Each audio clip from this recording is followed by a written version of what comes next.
Saya mau sharing sebuah kisah nih tentang dua orang laki-laki Bani Israel. Satu ahli surga, satu ahli neraka. Yang satu mukmin, yang satu kafir. Yang kedua laki-laki ini juga sempat dikisahkan oleh Allah di dalam surat Al-Kahfi.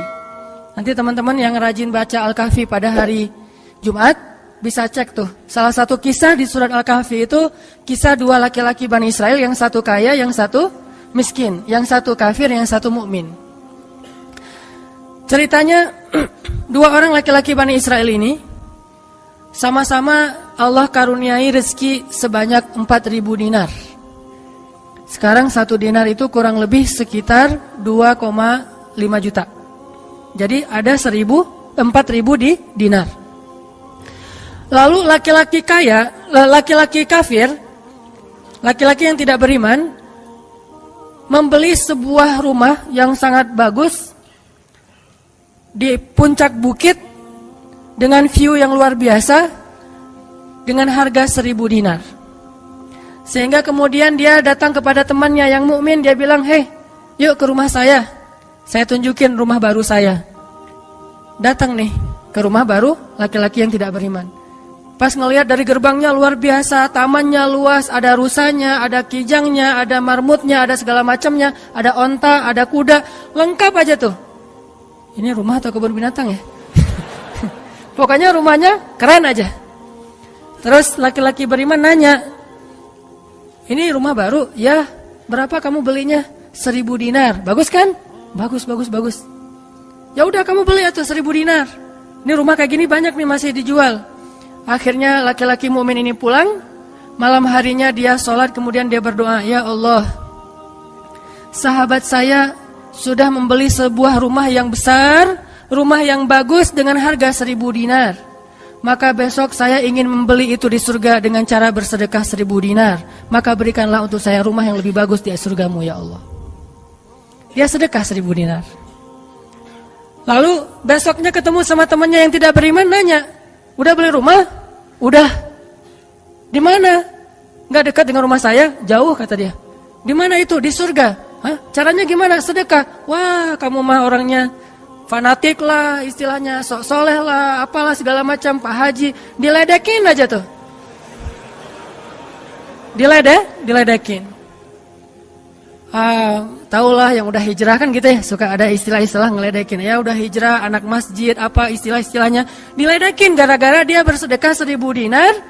Sebagai ganti temannya yang membeli 1.000 dinar itu bisa beli rumah yang besar. Diledekin terus. Setelah berlalu sekian lama, kemudian laki-laki yang pertama ini yang tadi tidak beriman nikah. Istrinya tuh cantiknya luar biasa. Usianya ABG. Cantik. Setelah selesai dia lamar, nikah, pas hari pernikahan ngundang temannya yang beriman. Datang ya ke acara pernikahan saya. Acaranya tuh weddingnya itu ada IO-nya, IO terkenal, paling terkenal di situ. IO Bani Israel. Paling. Jadi wedding bukan IO ya, wedding organizer-nya Bani Israel. Kan orang Bani Israel mah orang Yahudi ini kalau bikin acara tuh luar biasa ya. Kayak mereka bikin Tomorrowland segala macam kan. Jadi bikinlah wedding organizer ini bikin acara wedding yang luar biasa, menghabiskan berapa? Kalau sekarang mungkin di TV-TV itu suka diumumin biaya weddingnya itu berapa miliar kan, suka gitu tuh. Nah dia ngumumin.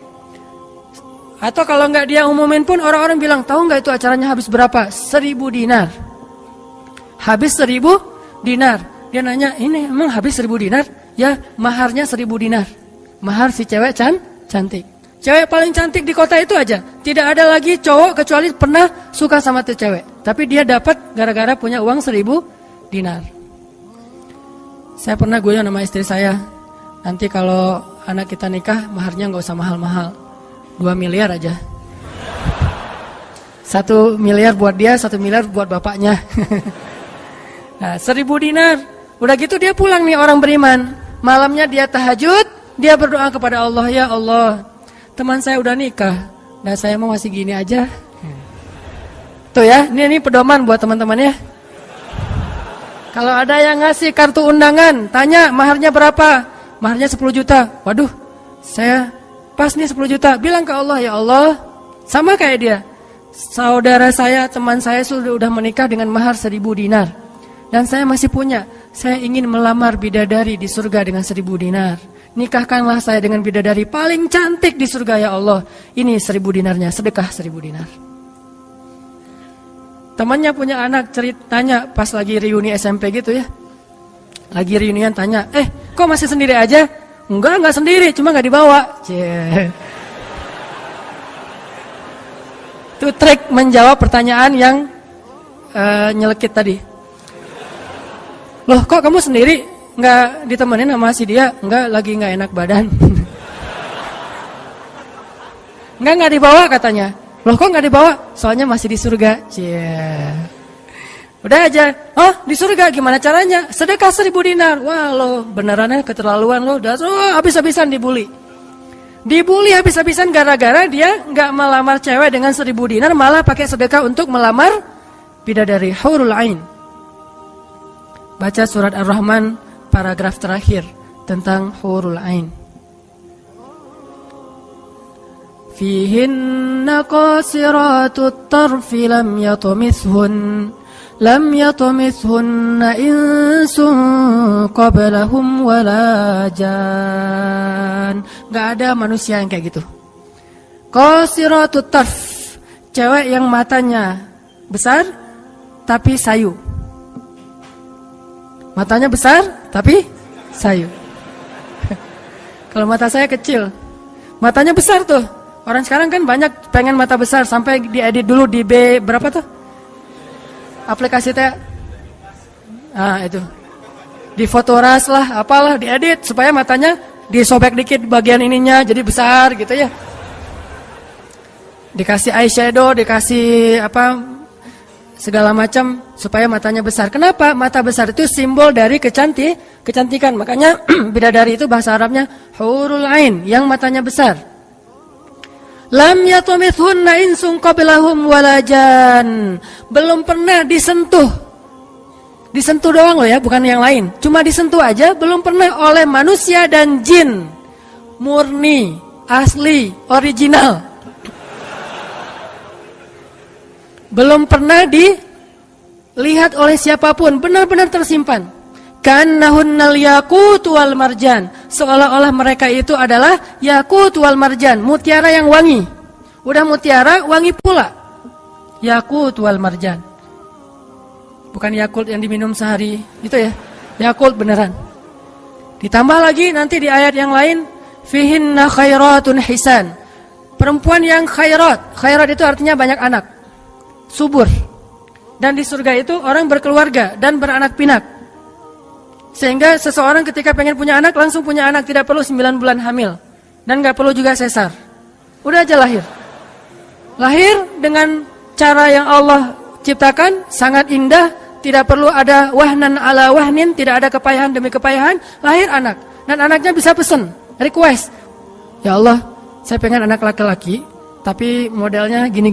Nah, bisa. Kalau di dunia kan gak bisa request, terima aja apa adanya ya. Oh gini, ternyata gak mirip. Cuma di dunia, di akhirat mah bisa request, segalanya sesuatu juga bisa request. Udah aja kayak gitu, hurul ain. Sehingga dia tahu, gimana pun cewek ini cantik, tidak pernah bisa mengalahkan satu hurul ain. Seandainya jemari hurul ain, jari kelingking doang, dikeluarin dari surga ke dunia, maka cahaya matahari akan tertutup oleh cahaya jari kelingkingnya hurul ain. Kalau hurul ain sempat keluar dari surga, jatuh ke bumi, kau bidadari jatuh dari langit gitu kan ya. Nah, jatuh tuh ke bumi beneran, maka nafasnya, satu kali dia bernafas, semua manusia akan mati karena tergila-gila kepada dia. Harumnya nafas hurul ain. Gak usah dibayangin, ntar makin gak bisa tidur. Sekedar ilustrasi doang nih.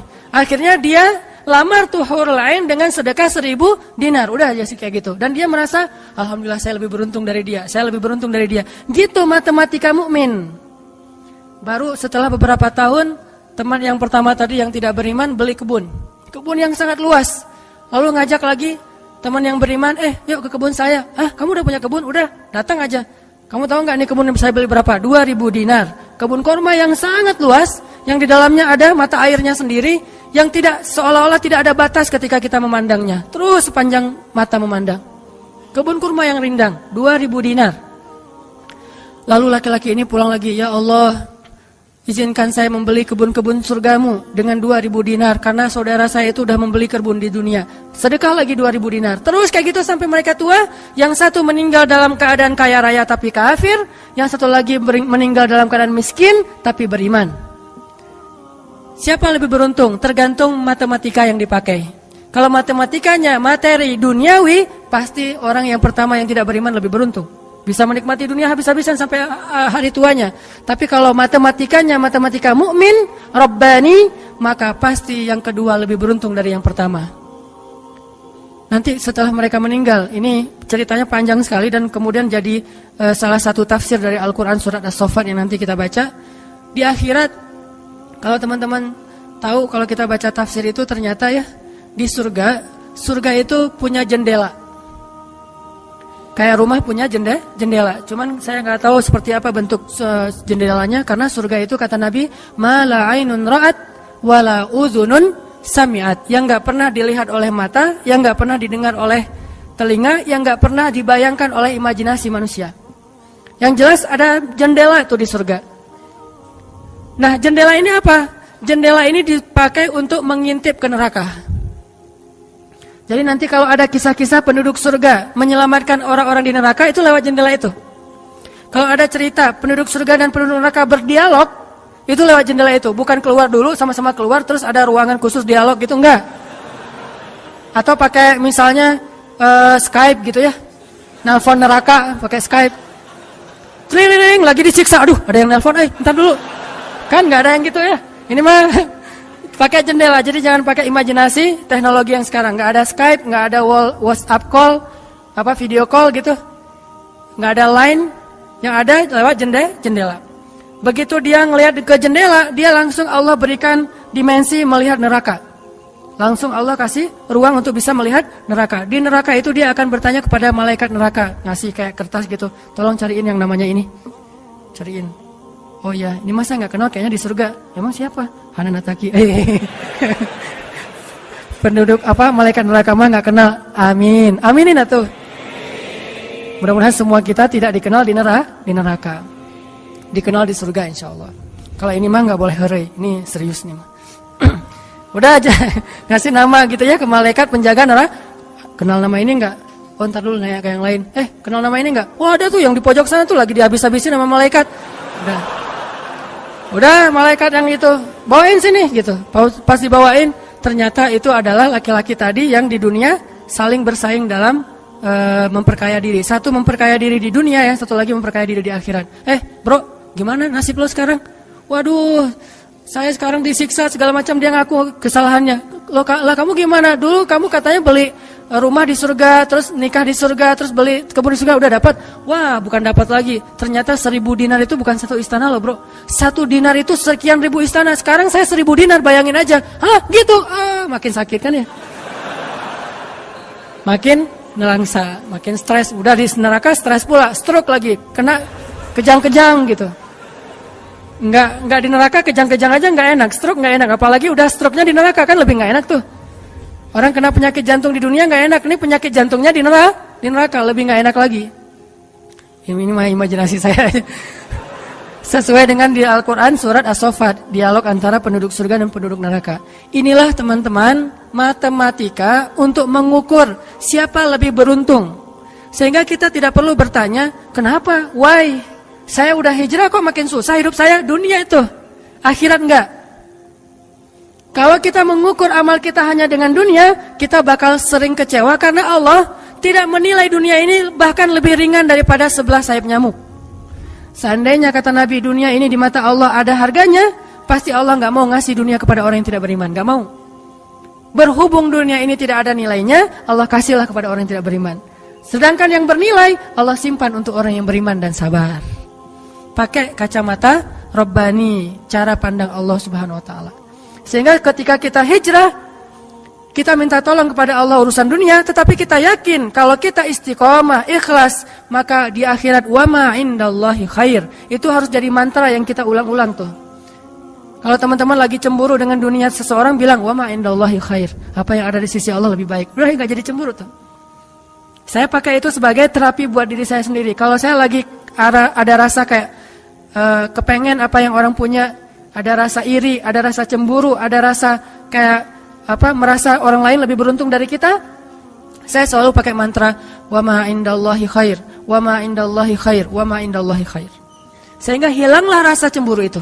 Apa yang ada di sisi Allah lebih baik, apa yang ada di sisi Allah lebih baik, apa yang ada di sisi Allah lebih walal akhiratu khairul laka minal ula wal akhiratu khairu wa abqa.